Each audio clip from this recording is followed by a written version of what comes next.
the whole story behind Ranveer Singh and his audition process, for Band Baja Barat. And I don't want to give too much away, for people who haven't seen the series yet, but there's a really interesting story. Radio Nasha. Hi, Pari hu main from 91.9 FM Radio Nasha, and I recently watched something that I'm mind blown. And for this, I really have to congratulate you, Smriti, first. This is, of course, Smriti Mundhara, the woman, who has given us the romantics. Firstly, congratulations. Thank you. It is so well made, Smriti, in just all aspects, I think, story-wise, baat karu, the way it's been shot, the way it's been edited. And there are moments where I had goosebumps, And then there are moments where I was amazed and, I marveled at, oh my God, I didn't know this. Firstly, I want to know, how did you think of this? And when did you think of this? I have been obsessed with Hindi films for most of my life. I think some of my earliest memories, were watching Hindi films. I grew up abroad, and that was really how we connected, back to our roots, was watching Hindi films. So it was very much a part of my life growing up. And as I became a filmmaker, it's something I wanted to explore. My medium is nonfiction, so I wanted to explore. The impact, and the craft, and the sort of behind-the-scenes story of how some of these iconic films were made and what they meant in a larger sense. And yes, Chopra just seemed like a perfect filmmaker through which to explore that journey, because his work spans so many decades. Yeah. His films had such an amazing impact, worldwide, in terms of really cultivating what that idea of Hindi film and that idea of Bollywood, as we say abroad, is around the world. So that's kind of how it all started. Okay, and I'm sure this started, 2018, 19? When was this? Yeah, probably 19, in terms of initial ideas and research and things like that. Right. And I'm sure there must have been so much research that must have, you've had to do so much of the homework, as they say. So was that a bit of a challenge, or was it also exciting for you as a filmmaker? Oh, it was a lot of fun, actually. For weeks, all I did was, every day was watching, film after film, of Yash Chopra, and, from around that time. How thrilling. Oh, it was great, the best form of research. Yeah. But yeah, obviously it was very rigorously researched, series, but it was also really fun because it was sort of a deep dive into a topic that I care about very deeply. This is a legacy of so many years, and to, combine it, put it out for the audience in, I think, just 4 episodes. Did you have to take creative calls? Okay, let's skip this part, and let's keep this part. Was that challenging? Yeah, it was immensely challenging because, to condense 70 years, of history and many dozens of films and, all these voices of all the different people we interviewed into 4 one-hour episodes was really, really a big challenge. Smriti, how did you get Aditya Chopra? It took a while, it was, probably, it was a long journey and, probably took, until we finally locked the edit, until then I still wasn't totally sure that he was okay with it and he was going to agree to it. Part of me was a little worried. He was going to say, because no, take if it out. He says no, it would have changed the narrative, right? Re-edited the whole thing and everything. So, it was a long journey. It took many, many months, to get him on board. But I'm so grateful that he did agree. Who was the most fun and the most easy to talk to? Those are 2 different questions. Okay. Yeah. So you tell me who was fun and then who was easy.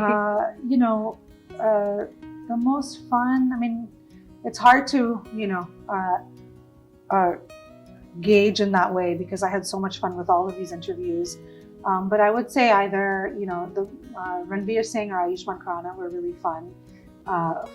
fun interviews in the sense that, they are very high energy people in general, but they also just had real fan vibes, they, as people who are younger, a lot of the formative films that we were talking about, they had seen as kids, and they had seen before they became stars. And so just to hear their experiences talking about seeing those films, just as fans was really fun.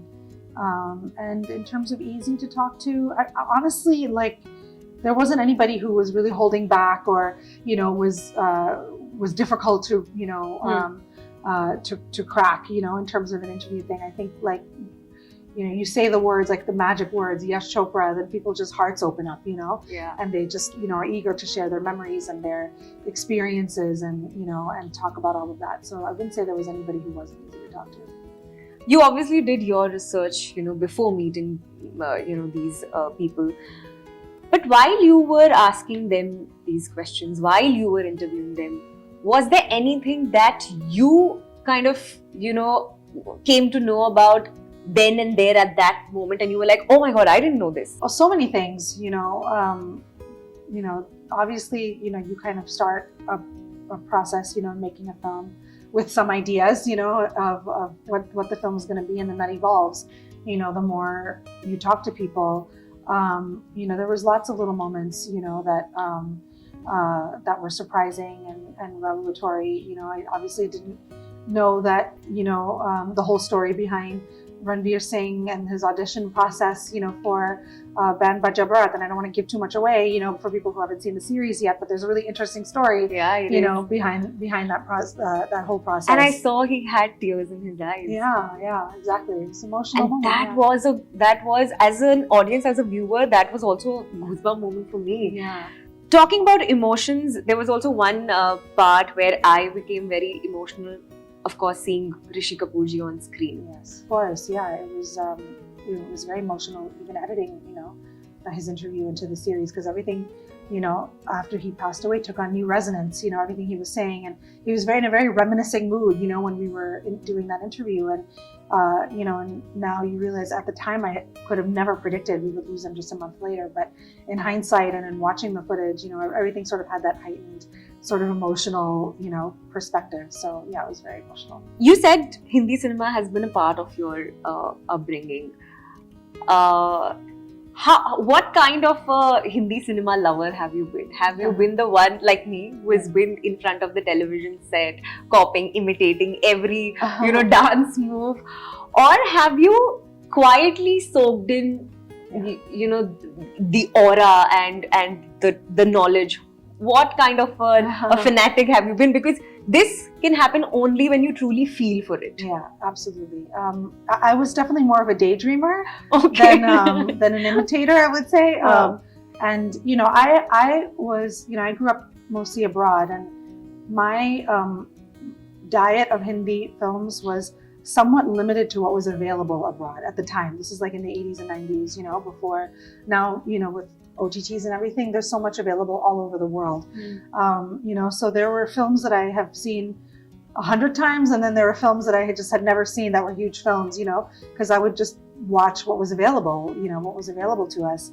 But yeah, I was definitely, sort of a daydreamer. I would sort of, daydream about different scenarios, from Hindi films, but really I think it was watching those films and seeing how much they impacted audiences and how much they can sweep you away, that actually made me want to be a filmmaker. I saw it on your story also, Instagram, and obviously Karan Johar made this very heartfelt, beautiful post. He wrote something so beautiful, and he wrote this. It stayed with me. Where did good old-fashioned conviction vanish? That is what he said. How much do you agree with this? Oh, I mean, I think that's one of the big lessons for me as a filmmaker that I learned in making the series about other filmmakers, iconic filmmakers, was, how important intuition is, and how important it is to stay true to what you want to say as a filmmaker. And, Yashji embodied that. He bet on himself and he trusted his vision when everybody around him was telling him that he was going down a wrong path with Chandni, and then that film changed the industry. It had a ripple effect that affected all of us, in some way. I just, especially in his last, interview, when just this few words when he says that he'd never lived his life with a calculator. He never lived a calculated life, That really struck me because I think, we do get caught up sometimes, especially these days with technology growing and you have algorithms and you have social media and you have this constant feedback loop. It's easy to slip into a place where you can really just be trying to okay, I have to do this, I have to do this, I have to do that in order for this to work. And I think that's what Karan Johar was referring to, is just, really being reminded that at the end of the day, it's not calculated decisions that are going to change this world. It's taking risks based on your intuition that's going to change this world. And that's what we've seen in the series. Yeah, it's all about your gut, your instinct. Yeah. But Smriti, are you like this as a person? Are you personally also, a filmmaker, a creator, an artist who follows her instinct, gut? Somewhat. I definitely aspire to be more of a risk taker and more of somebody who follows my gut. But I think there's realities, in life, and I think I may be somewhere in between. I think sometimes the calculator emerges, and I have to think about the consequences of my choices, and but I definitely aspire to be somebody who is willing to take risks and bet on myself and believe in my vision. That's it's something I continue to aspire to. Are you a romantic at heart? Yeah, of course, definitely. I think my ideas of romance have been completely spoiled by the classic romantic films of the 90s. Yeah. Unreasonable expectations. Unreasonable expectations, absolutely. I think as I've aged and matured, I've started to have more realistic and modest expectations about romance. The things that I find romantic now is not, chasing somebody on a train platform or, running through, mustard fields, towards, my one true love. It's more about just, my partner bringing me coffee in the morning, Basic stuff. Just get the basics right. Yeah, exactly. That's also very romantic. But it is so much fun just to dream, through these movies and relive those heightened feelings. That's what movies are great for. That's what they're there for. So you, I think, have just created something that's here to stay. People are going to watch this, rewatch this, visit this, revisit this, and that is something I feel as artists we're always striving to do, right? We want to create something that stays. Yeah. So thank you for creating this. Thank you. That will stay with us. Thank you so much. Radio Nasha.